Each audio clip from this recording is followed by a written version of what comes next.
Hey everybody, and welcome back to Maverick Games. It's Dwayne here. Today I thought I would go over my steps in creating a monster bestiary for my Dungeons & Dragons games. I'm going to be using the HARPY virtual tabletop for this demonstration, but I'm also going to be inserting a few little tips that I think is actually helpful regardless of what platform you're using when creating a bestiary for your games. Now, one thing to note, a bestiary pretty much is built into the monster manual, so you're probably wondering, why do you need to make a bestiary? Well, I think it's important that you catalog some of the monsters that are being used and maybe some of the more common enemies being used in your games, and especially if you want to give them a little bit of a different flair than what the monster manual provides right out of the box. Let's dive in, and for this one we're going to jump into the world builder. So as we covered in my last video, HARPY's got a wonderful system where you can catalog pretty much anything that you want to put into your campaign, all under the hood of HARPY. For this one, we're going to be using one of my pre-made campaigns. And you'll notice, as I covered before, that HARPY has a vast array of entity categories. So in this case here, we're going to be using the monster or creature category for your campaign. Now, if you haven't set up a HARPY campaign yet, I advise that you go ahead and do so. Have a look at my last video, and it walks you through the steps of creating a basic campaign world using the HARPY system. For this video, I'm going to assume that you've already done that, and if you have any questions about how to use HARPY, definitely throw it down in the comments below, and I'll do my best to redirect you and answer some of those questions. Here we go. We're going into creatures, and you'll see that I've already got a library full of creatures already. I'm building up my bestiary slowly but surely, and adding in entities as the players encounter them, as I pull them from the monster manual. I'm going to go ahead and create a new one.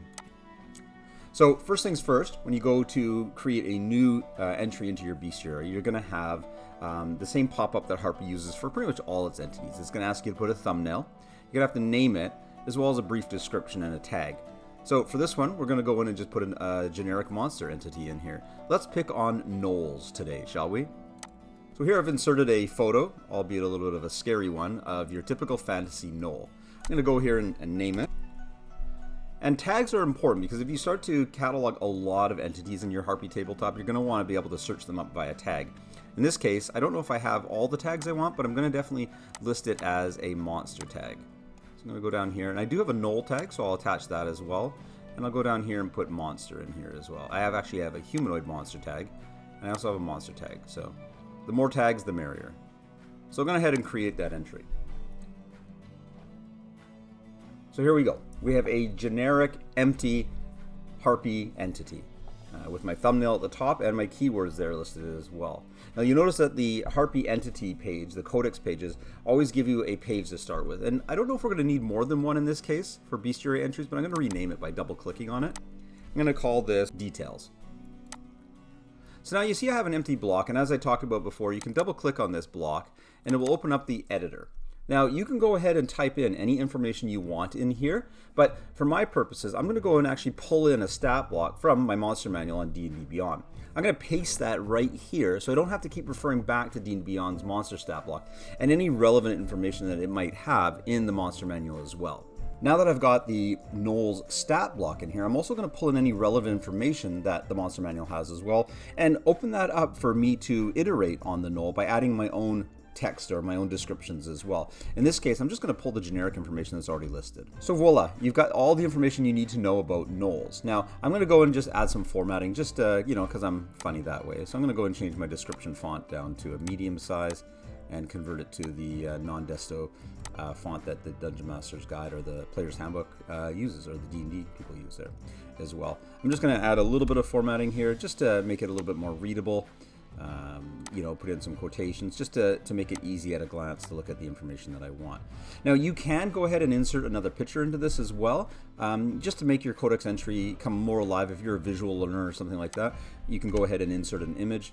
I'm going to pull that image that I used previously by just going into my library here and grabbing that gnoll. Let's see.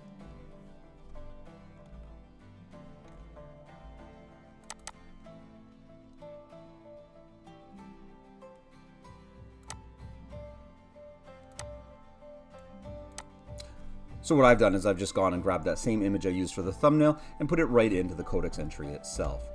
I'm going to go ahead and save that now. And that now is actually in my codex entries. Now you can go ahead and add numerous pages if you want to keep adding layers to your bestiary. If you have variants, for example, and you don't want to create a separate entity for each and every variant of gnolls, you could go in here, for example, and just click add a page. And you could create a variant of that gnoll.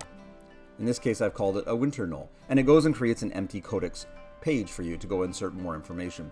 You can do this with goblins, gnolls, hobgoblins, orcs, dragons, whatever you want to do. You can have multiple pages within that codex entry.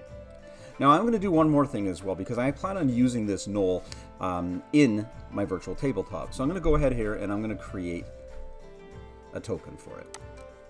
Now we talked about in my previous video how the default is a flat puck-like token that you see in most top-down virtual tabletops, and that's fine. You can use that if that's all you're using your VTT for and you don't want to get into 3D assets and 3D elements. Go right ahead. There's nothing stopping you. I'm going to take it up a step further because I've actually got a 3D asset that I want to attach to my entity. I'm going to go up here and click plus, and I'm going to go into my Hero Forge minis.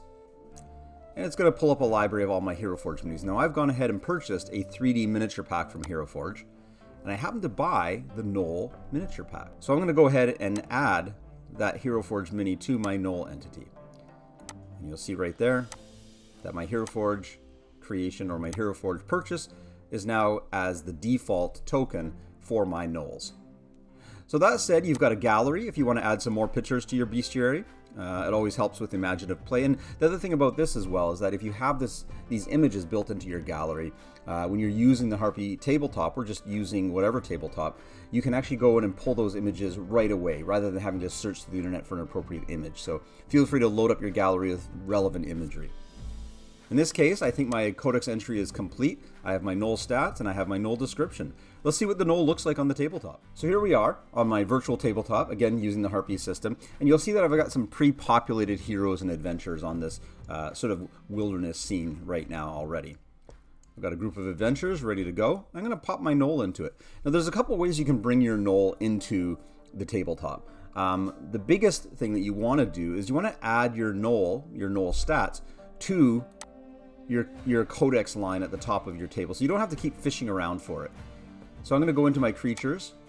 I'm going to go over to my gnoll that I just created. I'm going to add it to selected entities. I'm going to bring my gnoll into my hotbar at the top, and you'll see right there that my gnoll is ready to go. I can click on that, and I can pull up my gnoll stats right alongside the virtual table without having to go back and forth into the different aspects of the HARPY virtual table system.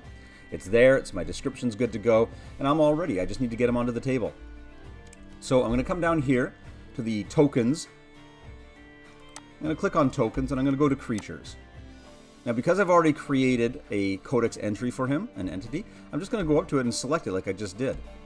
The difference now is that it's going to take that predetermined token, or in this case my 3D miniature, and it's going to place that on the table. And voila, we're ready to go. My gnoll is ready and rip-roaring to fight some players. Like I said, if you haven't actually looked at the previous video on how this virtual tabletop works, I will be doing some more deep dives into the HARPY virtual table system to show you sort of how I use the tokens and how I use my miniatures. But if you do want to get a sort of a basic cursory glance at how that works, like I said, just click on the previous video that I've done, and that should give you a good walkthrough on it. But for now, that's how you enter monsters into your codex entry. Feel free to start jumping in there and adding entities into your codex. Fill it right up. That way you don't have to have any downtime when you're actually trying to pop monsters onto the table here and there while playing an adventure. I hope you're all having fun playing Dungeons & Dragons out there, and we'll talk to you soon. Before you go, I need your help. I'm trying to grow the exposure of what we do here at Maverick Games. My goal is to actually bring information to parents and students for fun, academics, and even support of neurodivergency. Please subscribe and make sure you click on those notifications. I don't do paid ads or sponsorships. And I hope that you can find content here that's enjoyable for yourself and maybe others. Thank you very much, and thanks for tuning in.